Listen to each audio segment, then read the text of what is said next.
Un plateau avec 2 invités mais pas d'animateur. Seuls devant les caméras, ils sont là pour débattre.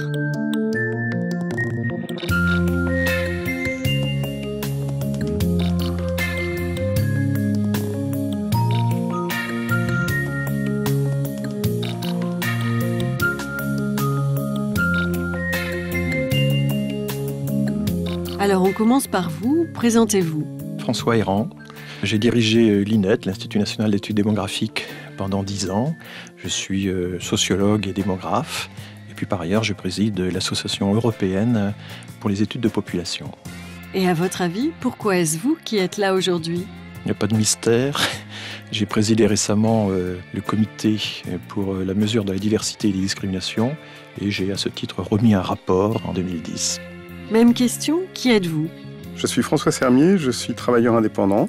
J'interviens en formation permanente, j'enseigne des méthodes statistiques à des gens qui ne sont pas statisticiens. Et pourquoi vous pour ce débat ? Parce que je suis membre de l'association Pénombre, une association qui s'intéresse à l'usage du nombre dans le débat public, et les statistiques, et l'information chiffrée en général. Top chrono, vous avez maintenant 30 minutes pour vous exprimer et vous écouter. Allez, c'est parti. Les statistiques sont-elles objectives ? N'étant pas philosophe, j'ai regardé la définition de l'objectivité dans Wikipédia et je suis tombé sur l'une des définitions, il y en a plusieurs, qui parle de neutralité, d'impartialité et de désintéressement. Je me suis dit que ça tombait tout à fait bien pour définir ce que devaient être les statistiques et que ça ressemblait d'assez près à des caractéristiques idéales d'une bonne statistique. En France, on a une relation aux chiffres et aux statistiques qui est assez particulière et qui oscille entre un idéalisme absolu, justement. On est dans l'idéal, dans un idéalisme absolu dans lequel les chiffres sont à la limite tombent du ciel et les chiffres décrivent la réalité.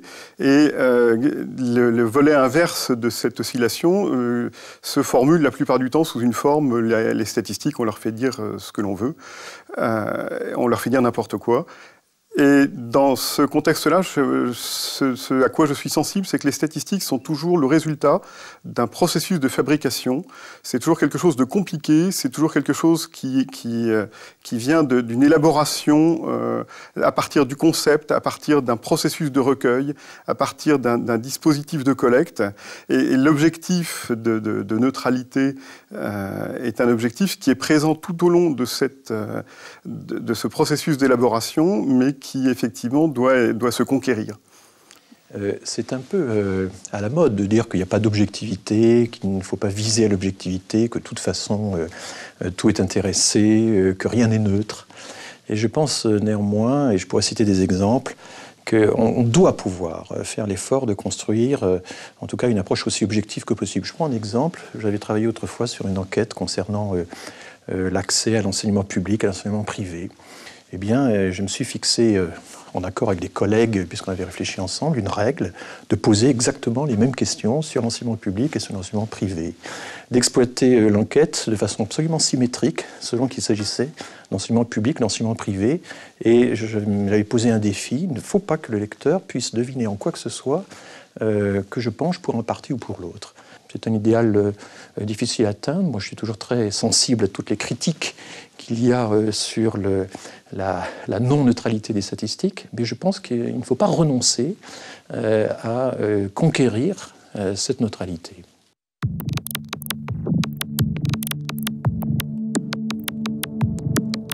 Il y a une déviation qui est assez courante, qui consiste à dire, eh bien, puisque le chiffre est construit, il est fictif, il est artificiel, il est fabriqué. Et donc, il faut trouver une présentation, en quelque sorte, de la statistique qui puisse dire à la fois qu'elle est construite, mais qu'elle n'est pas pour autant fabriquée. Elle repose quand même sur un certain nombre d'éléments, même s'il peut y avoir des choix, des solutions multiples, même s'il y a des conventions à adopter, même s'il y a des ententes à avoir. Il y a beaucoup de données statistiques où il faut un accord, il faut construire un accord, par exemple un accord international. Je prends l'exemple des causes de décès. Quelle est la mortalité par cancer? On reconnaît le démographe. Eh bien oui, depuis le 19e siècle, vous avez des commissions internationales qui se réunissent pour savoir qu'est-ce que c'est que le décès de tel ou tel type. un nombre important de données statistiques sont finalement construites par convention à partir d'un accord. Alors évidemment, cet accord est quelque chose d'arbitraire, mais à partir du moment où l'arbitraire est assumé par tout le monde, il devient moins arbitraire. Un exemple classique, c'est combien de jours faut-il attendre après un accident pour considérer qu'un blessé qui meurt à la suite de cet accident doit être rattaché à cet accident. Et là, l'objectivité, elle est construite par un accord entre experts, qui en même temps, évidemment, consultent la société, parce que tout ça doit se faire sous le regard de la société civile. J'aime beaucoup la notion de convention et l'établissement de cette convention et le respect de cette convention sont des choses qui sont tout à fait importantes dans l'élaboration de la statistique. Je dirais toute personne qui a été amenée à mettre des bâtons dans des cases, puisque ça commence toujours par mettre des bâtons dans des cases, à partir du moment où il se pose la question de « et celui-là, je le mets dans quelle case ?», il est réellement en train de faire de la statistique. Et justement, c'est à ce moment-là où il doit se ramener aux conventions. C'est pas son choix qui permet de déterminer dans quelle case, sur les cas litigieux, c'est justement l'application de la convention qui fait je décide de le compter comme un décès de tel type. Alors, j'aurais quand même un correctif important là-dessus, parce que la notion de case, c'est une des grandes objections qui sont faites à la statistique, c'est que vous voulez mettre les individus dans des cases. Ben oui, on les compte. Et combien de fois j'ai entendu dire ça à propos notamment de sujets sociaux. Alors, c'est vrai que le comptage est essentiel en statistique, mais la statistique ne se réduit pas au comptage. Je pense que vraiment, réduire la statistique au comptage, c'est ce qu'on a écrit dans le rapport, c'est comme réduire la musique à une suite de notes, ou réduire la peinture réduire le tableau à des couches de peinture. C'est évidemment infiniment plus riche que ça, et je pense que la statistique est capable aussi de décrire le multiple, le mouvant, l'identité multiple, la multirésidence par exemple, pour prendre le rapport au logement, les origines multiples, pour prendre un cas sensible, et qu'à trop réduire la statistique au comptage, on risque d'en donner une idée assez fausse. Alors, je vais tomber dans l'excès idéaliste, justement, mais qui consiste à se dire, mais alors finalement, le chiffre, puisque la demande sociale, c'est je veux le chiffre qui décrit ma réalité. Donc, c'est... Je dirais qu'en fait, on n'a pas tellement besoin de savoir combien il y a de telle et telle chose. Ce qui est intéressant, c'est les structures, ce qui est intéressant, c'est les évolutions, c'est la progression, c'est le déclin, c'est de faire des comparaisons internationales, c'est le plus et le moins. Et peut-être qu'un des grands efforts des statisticiens, ce serait d'essayer de montrer ça un peu plus souvent, que la description quantitative peut être extrêmement riche, avoir une valeur qualitative considérable si elle s'y prend bien. Il ne faut pas croire non plus que le statisticien peut travailler sur des données parfaites. Moi, j'ai dit souvent que l'art du statisticien, l'art du démographe, c'est de savoir aussi travailler sur des données imparfaites. Et on peut même dire que, dans le cas de la démographie, par exemple, les plus beaux progrès de la technique démographique sont dus aux pays à données imparfaites, aux pays du Sud, dans lesquels on a très peu de données d'état civil, des recensements très dispersés, etc. Et donc on est obligé d'étudier les rapports qui ont entre différentes grandeurs. Quand on a tel taux de fécondité, ça correspond à quoi en taux de mortalité infantile, etc. Et c'est en étudiant tous ces rapports qu'on est arrivé à faire progresser considérablement tout le réseau des valeurs, des ordres de grandeur qui font un système démographique, qui font un régime démographique. Donc l'art de travailler avec des données imparfaites fait aussi partie du travail du statisticien. Il y a des biais, mais il faut savoir quels sont ces biais. On ne peut pas toujours estimer l'ordre de grandeur du biais, mais au moins dans quelle direction il nous pousse, surestimer ou sous-estimer une donnée.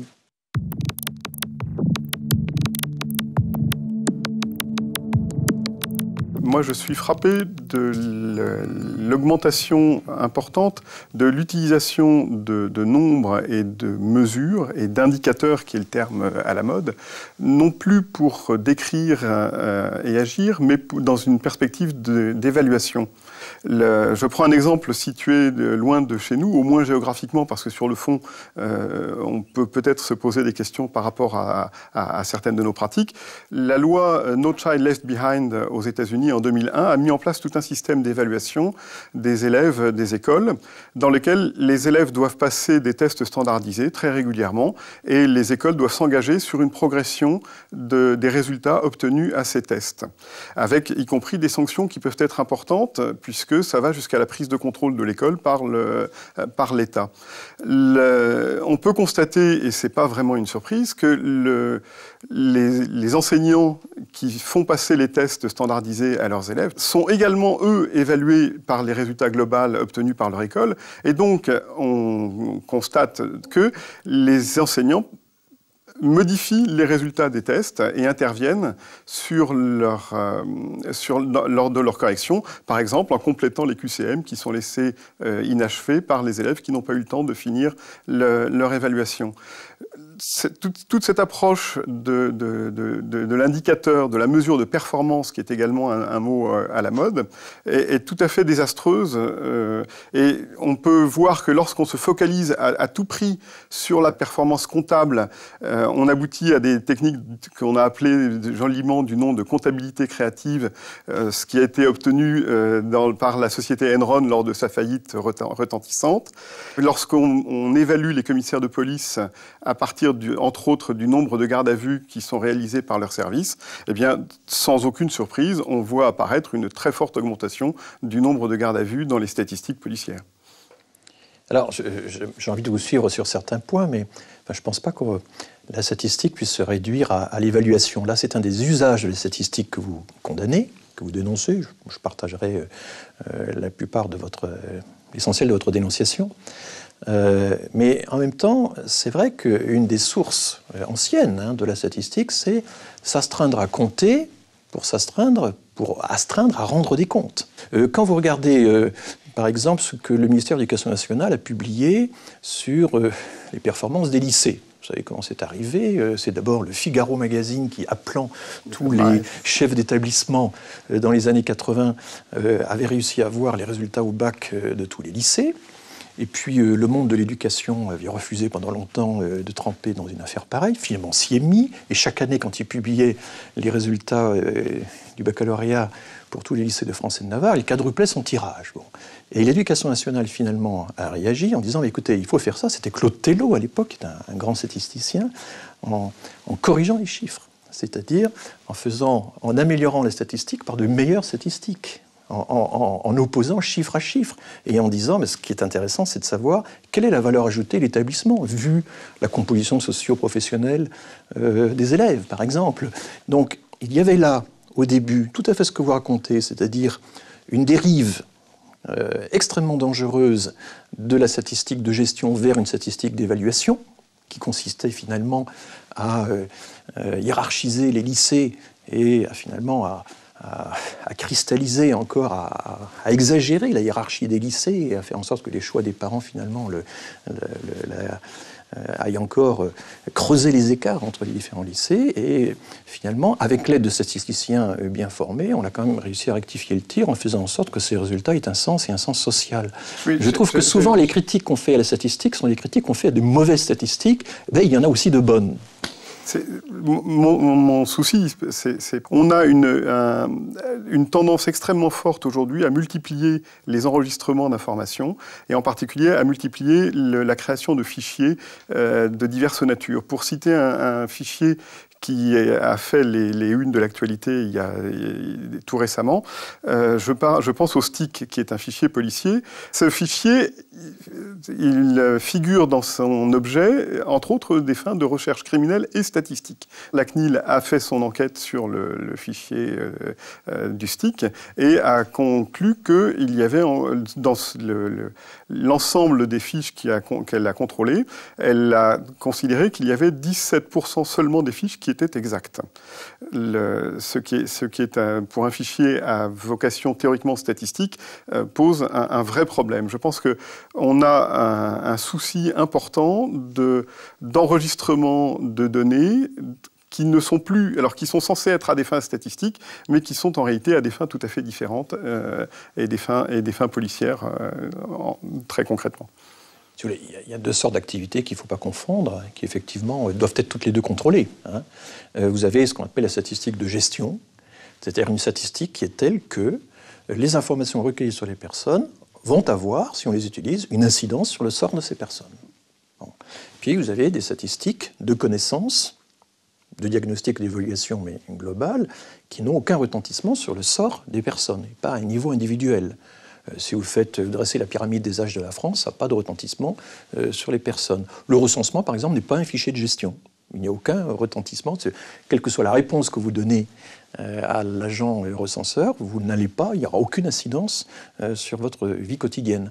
Donc la loi est extrêmement claire là-dessus, et les statisticiens vraiment, je pense à l'INSEE, aux instituts de recherche qui font des statistiques, l'INED, l'INSERM, etc., respectent totalement ceci. Il y a une séparation, un fossé radical entre la statistique de gestion et la statistique de connaissance. On peut extraire d'un fichier de gestion des données pour à des fins de connaissance, mais jamais l'information ne doit faire de retour. On peut par exemple faire des statistiques sur les élèves de l'enseignement primaire ou secondaire, mais l'information qu'on va rassembler à partir de ces fichiers ne pourra pas être réinjectée dans les fichiers de gestion. Et ça, c'est le principe de la circulation à sens unique des données. Ça peut aller de la gestion à la connaissance, mais jamais de la connaissance à la gestion.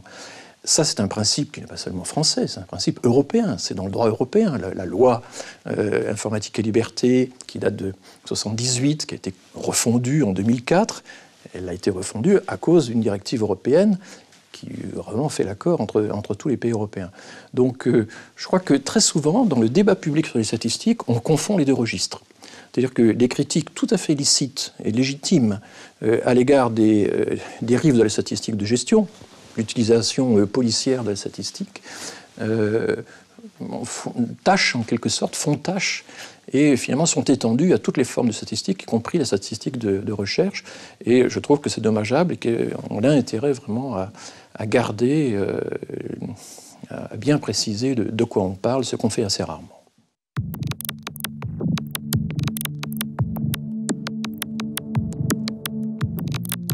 Fait-on parler les chiffres ? À l'évidence, oui. À l'évidence, oui. On entend couramment la phrase « les chiffres, on leur fait dire ce qu'on veut ». Je dirais que cette phrase qui nous est serinée à peu près dès qu'on intervient avec une casquette de statisticien, il y a la variante aussi, les statistiques sont la forme raffinée du mensonge. Je dirais les chiffres, on leur fait dire ce qu'on veut. J'aime beaucoup cette phrase parce qu'on peut la reformuler juste en changeant un petit mot. C'est simplement les mots, on peut leur faire dire ce qu'on veut. Lorsque quelqu'un dit n'importe quoi avec des mots, on arrive à exprimer, à exercer son esprit critique et à lui essayer de le convaincre que s'il dit n'importe quoi. La chose est beaucoup plus difficile lorsqu'on dit la même phrase avec des chiffres, parce que exercer son esprit critique vis-à-vis d'un chiffre, c'est quelque chose qui est beaucoup plus difficile et auquel, d'une certaine manière, notre éducation nous prépare assez peu. Lorsqu'on sort un chiffre, il y a d'abord un effet de sidération. On sort un chiffre, ah, boum, prends ça, il y a ce côté...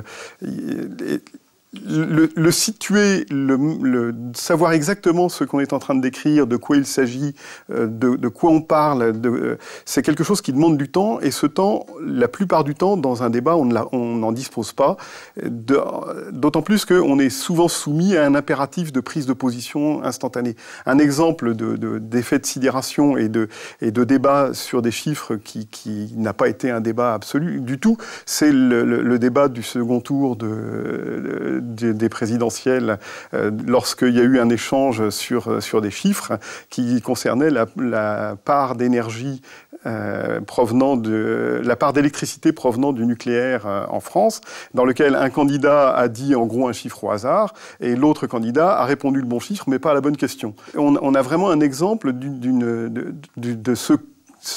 de la difficulté d'avoir un débat argumenté autour d'un chiffre en France. Je dirais alors il faut un peu distinguer, il y a certains chiffres qui ne mentent pas, certains. Il n'y en a pas tellement, mais il y en a quand même quelques-uns. Quand l'espérance de vie baisse dans un pays, c'est que vraiment ça va mal, et il est très difficile de nier la réalité d'une telle donnée. C'est l'exemple fameux de l'Union soviétique, dont l'espérance de vie baissait, contrairement à tout ce qui se passait dans les autres pays occidentaux, et la situation était tellement dramatique, c'était un indicateur d'une performance si désastreuse, que les autorités soviétiques ont tout simplement cessé de publier l'espérance de vie pendant une vingtaine d'années. Et c'est rétrospectivement, après la chute du mur, qu'on a pu retrouver les données de base et recalculer l'évolution de l'espérance de vie, qui d'ailleurs est toujours à la baisse actuellement en Russie.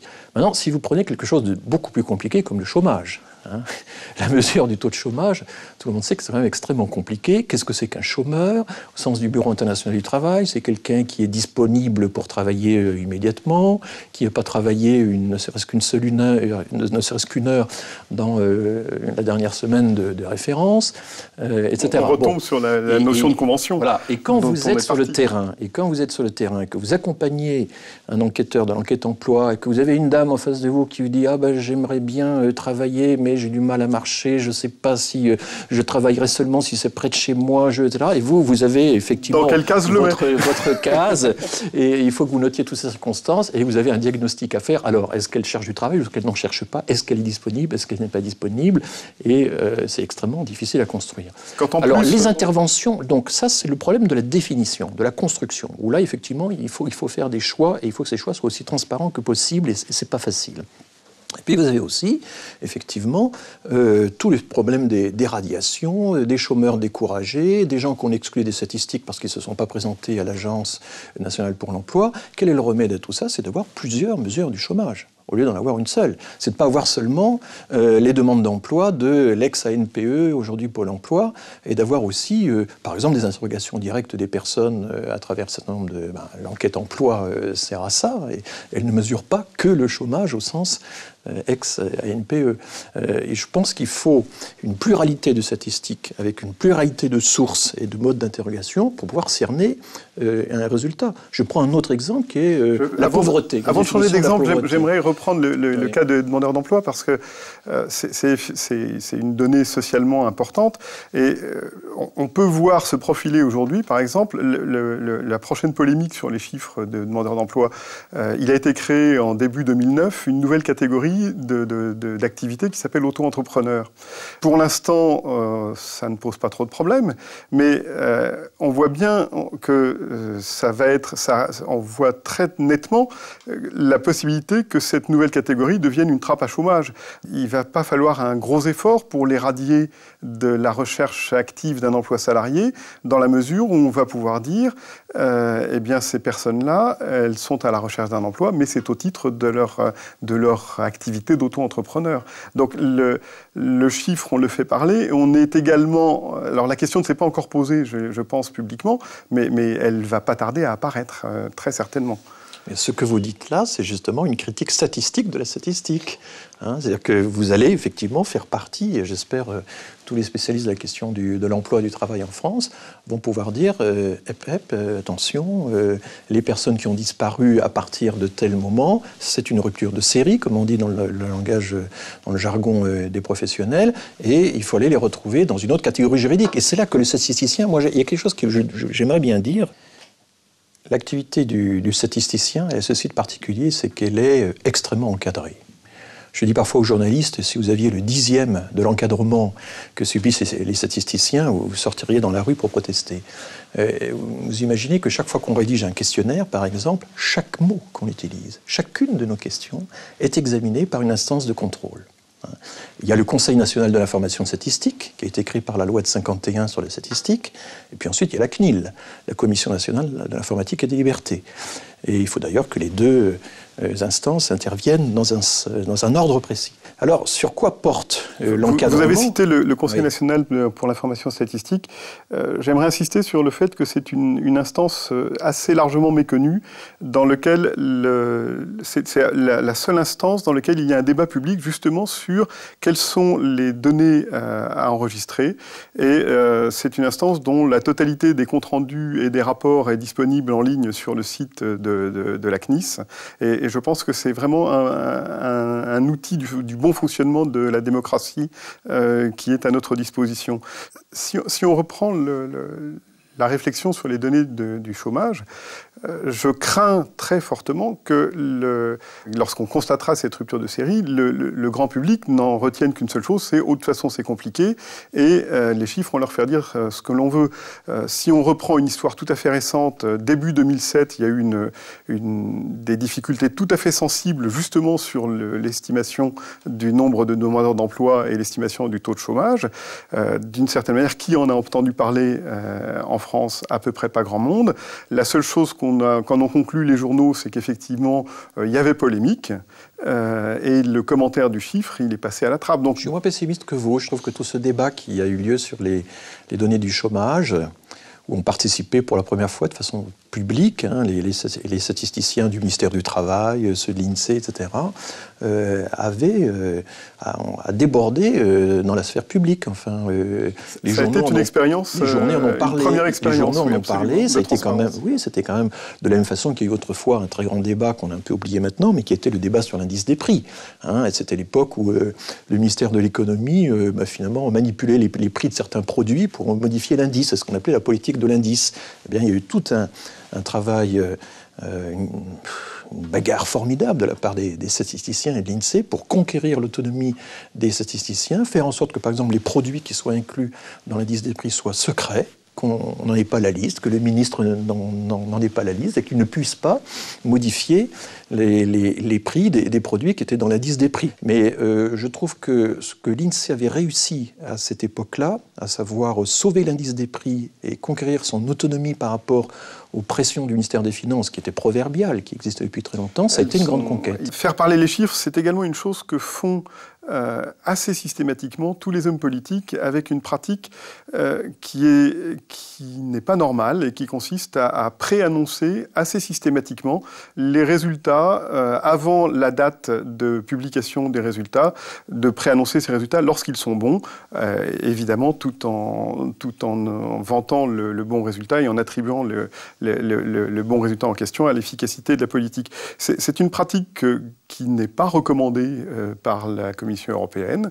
Il y a une déontologie internationale, par exemple formulée dans les associations internationales de statistiques, selon laquelle on ne doit pas, effectivement, donner à l'avance, avant publication, avant diffusion aux journalistes, qu'on ne doit pas confier à un ministre, à une autorité, des résultats, lui donner la primeur des résultats. C'est quelque chose qui est contraire à la déontologie du statisticien. Ce n'est pas la pratique actuelle en France, voilà. Clairement.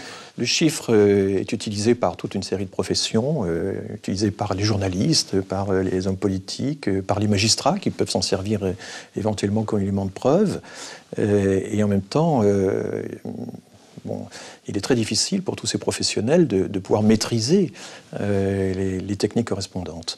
Je trouve que ce serait intéressant de pouvoir introduire un certain enseignement de la statistique, les techniques statistiques dans l'École nationale de la magistrature, dans les écoles de journalisme par exemple, et de faire en sorte que cette technique ne cesse d'osciller entre l'adhésion magique et le scepticisme radical. C'était très intéressant, mais c'est déjà fini. La semaine prochaine, on se retrouve même endroit, même principe, deux invités en face à face pour affronter des points de vue.